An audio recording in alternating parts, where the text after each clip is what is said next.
Halo semuanya, masih dengan saya, Lita Sari Widya Stuti Swasono, di pertemuan ketujuh pada sesi kelima. Pada sesi ini kita akan membahas dua jenis struktur organisasi. Yang pertama adalah divisional struktur design, yang kedua adalah geographical struktur design. Baik, kita akan mulai dengan divisional struktur design. Divisional design struktur ini bisa disebut juga dengan M-form atau multidivisional or desentralisasi form. Jadi di sini memang kalau dilihat nanti secara umum masih seperti fungsional. Nah, cuma ada perbedaannya. Di mana perbedaannya? Oke. Divisional design structure ini juga biasanya disebut sebagai product structure atau strategic business unit structure. Nah, pengelompokan yang ada di divisional design structure ini berdasarkan organizational output.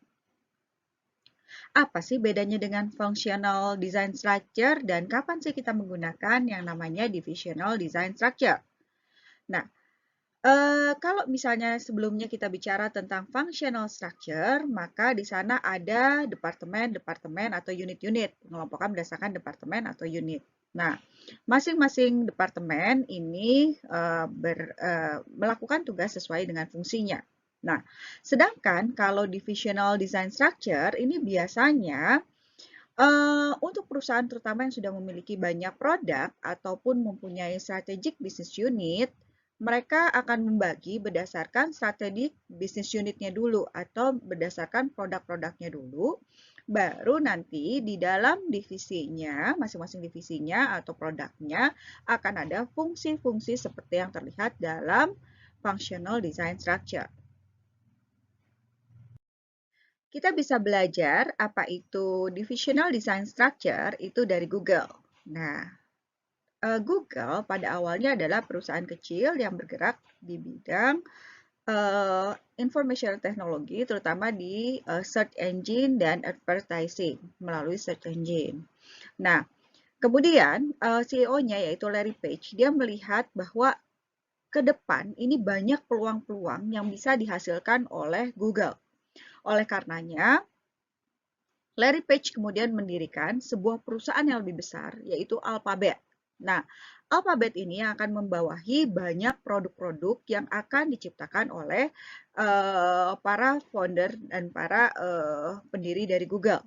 Nah, di antaranya di sini kita bisa lihat ada Nest, kemudian ada Access and Energy, kemudian ada Verily, kemudian ada Calico. Kebetulan Calico ini di riset longevity, life expansion dan sebagainya.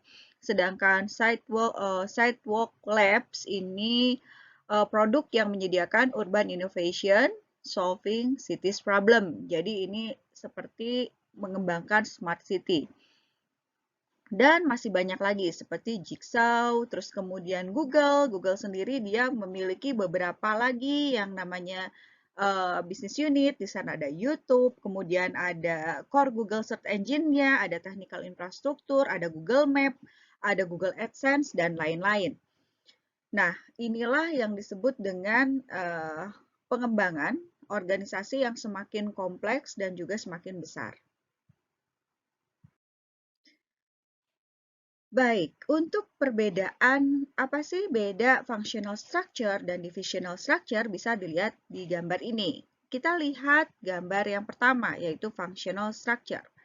Di dalam functional structure, kita bisa lihat setelah presiden, misalnya ini adalah perusahaan Infotech presiden, dia langsung membawahi beberapa fungsi, diantaranya fungsi R&D atau Research and Development, kemudian Manufacturing, Accounting, dan Marketing. Nah, ini mungkin akan efektif bila hanya satu atau sedikit produk saja yang diproduksi oleh Infotech Presiden. Apa jadinya kalau misalnya Infotech Presiden memiliki banyak produk, maka akan lebih sesuai dengan menggunakan divisional structure. Seperti misalnya di sini Infotech berkembang menjadi beberapa produk gitu ya. Di sini SBU kita anggap. Nah, ini ada SBU Electronic Publishing, kemudian ada Office Automation, kemudian ada Virtual Reality atau VR. Nah, masing-masing produk atau divisi ini memiliki fungsinya sendiri.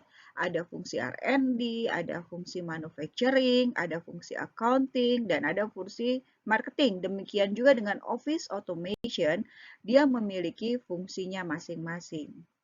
Nah, inilah yang disebut dengan divisional structure. Nah, berikutnya, apakah divisional structure ini adalah yang terbaik atau tidak? Bagaimana, apakah ini sesuai dengan organisasi dan apa sih sebenarnya kelemahannya? Oke, sebelum kita jawab itu, kita coba belajar dari perusahaan Sony. Mungkin kalau misalnya rekan-rekan pernah dengar perusahaan Sony, salah satunya adalah memproduksi Sony Walkman. Mungkin ada yang pernah menggunakan Walkman seperti ini. Ini adalah salah satu brand yang atau produk yang memang menjadi unggulan Sony waktu itu. Nah, namun kejayaan dari Sony Walkman ini ternyata menjadi hilang ketika Apple meluncurkan produk yang namanya iPod. Saya yakin juga rekan-rekan pernah dengar atau pernah menggunakan yang namanya iPod.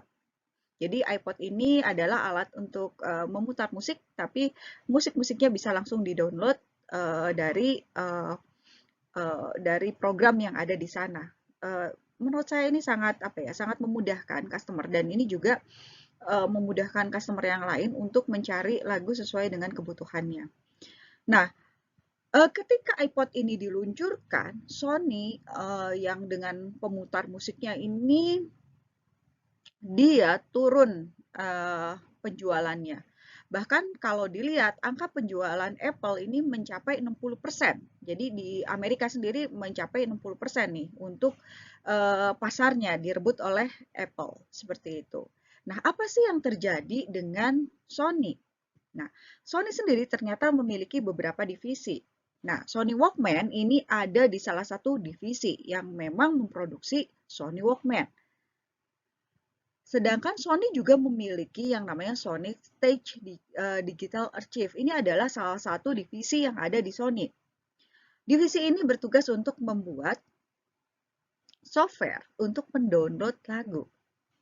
Nah, sayangnya ternyata apa yang dikerjakan oleh Sonic Stage, yaitu program untuk mendownload lagu, ini nggak compatible dengan alat yang diciptakan atau alat musik atau alat mendengar musik-musik yang diciptakan oleh Sony Walkman. Dan ini membuat customer a little bit frustration dengan kondisi ini. Nah, inilah yang membuat Sony hanya bisa meraih 10% dari pangsa pasar yang ada. Hampir 60% tadi seperti saya sebutkan itu direbut oleh iPod karena kemudahannya dan juga fitur-fiturnya. Kenapa ini bisa terjadi? Ternyata ya tadi, antar divisi di dalam Sony ini tidak saling kolaborasi untuk menciptakan inovasi terbaru seperti yang ada di iPod. Baru setelah mengenali ini, Sony menciptakan satu alat musik tersendiri yang tadi, yang menyerupai iPod ini. Tapi sayangnya ini sudah terjadi. Jadi iPod sudah lebih dahulu menciptakan inovasi ini.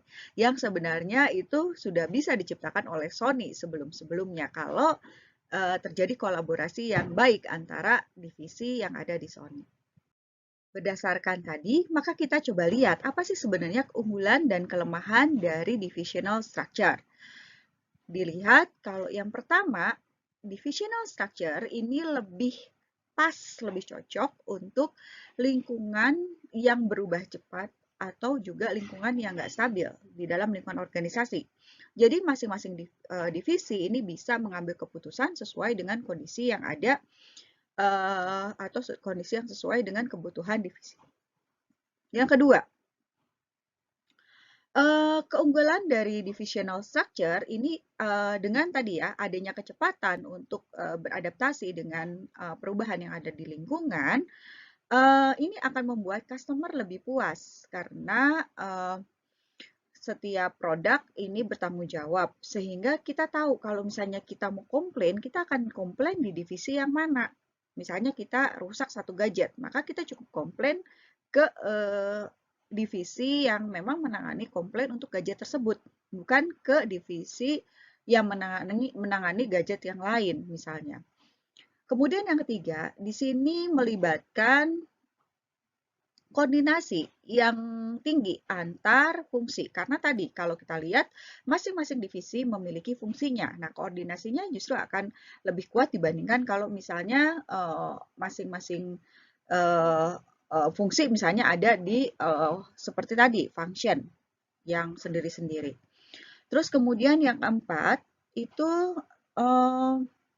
divisional structure ini dapat beradaptasi dengan perbedaan di produk, wilayah, ataupun customer. Jadi ini kalau misalnya ada perubahan customernya, maka divisi akan lebih cepat menyesuaikan diri karena masing-masing divisi itu bisa langsung menyelesaikan masalahnya.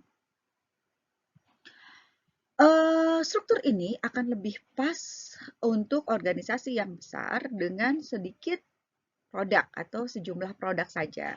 Oke. Terus kemudian berikutnya untuk pengambilan keputusan ini lebih ke arah desentralisasi, terutama untuk di divisinya masing-masing. Jadi tidak perlu sampai ke bagian top management atau holding. Jadi bila bisa diselesaikan di divisi, maka akan cukup diselesaikan di divisi saja. Oke, itu adalah keunggulannya. Sekarang bagaimana dengan kelemahannya?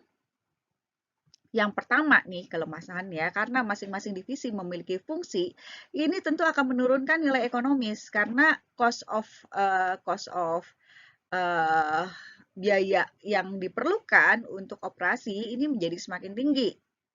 Kemudian yang kedua, mungkin akan terjadi koordinasi yang kurang efektif antar produk lain. Contohnya kayak tadi yang kasus Sony. Terus kemudian yang ketiga, ini bisa mengeliminasi kompetensi yang mendalam dan juga spesialisasi yang tinggi. Karena tadi hanya berfokus pada produknya masing-masing. Yang keempat, karena tadi setiap divisi mempunyai kekhasannya masing-masing, maka akan sulit untuk melakukan integrasi dan standarisasi, terutama ketika sudah antar produk. Struktur yang akan kita bahas berikutnya adalah geographical design. Geographical struktur ini sebenarnya basis pengelompokannya, dasar pengelompokannya adalah sama seperti divisi itu pada kebutuhan dari user atau customer. Nah, bedanya kalau tadi berdasarkan produk line, kalau geographical itu berdasarkan wilayah. Jadi, setiap daerah di dalam sebuah negara, misalnya karena memiliki taste dan kebutuhan yang berbeda, maka organisasi perlu untuk membuat semacam kantor-kantor cabang atau kantor-kantor perwakilan yang menjadi semacam divisi lagi, tapi yang ada di daerah. Nah, setiap unit geografis ini juga memiliki, sama kayak divisi, dia memiliki fungsi-fungsi yang dibutuhkan untuk memproduksi dan menyediakan produk maupun servis di wilayah tersebut.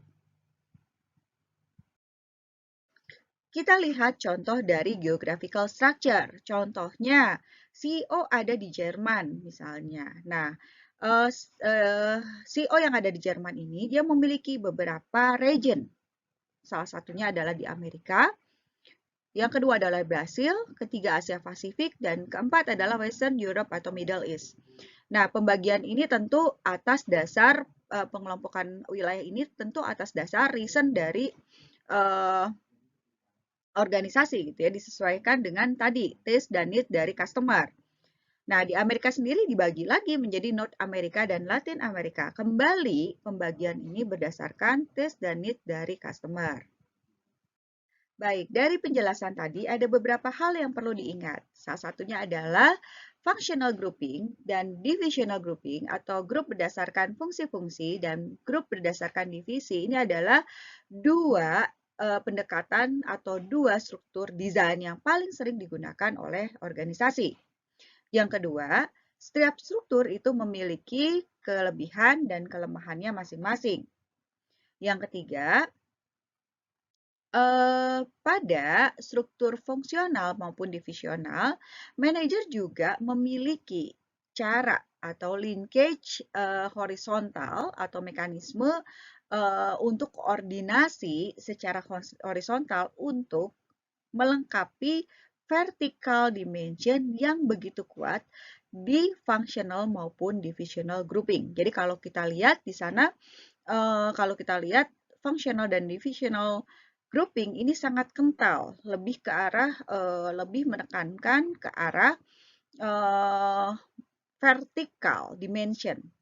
Nah, tapi bukan berarti tidak ada horizontal linkage-nya. Ini tetap ada karena memang perlu untuk komplement, untuk melengkapi dari vertical dimension ini. Kenapa perlu? Karena bagaimanapun diperlukan koordinasi antar departemen dan level untuk dapat mencapai tujuan perusahaan secara utuh. Baik, itu penjelasan mengenai divisional dan functional structure. Untuk lebih lengkapnya, rekan-rekan bisa membaca di buku Organizational Theory and Design dari Duff pada chapter 3, yaitu Fundamental of Organizational Structure. Oke, sampai bertemu di sesi berikutnya.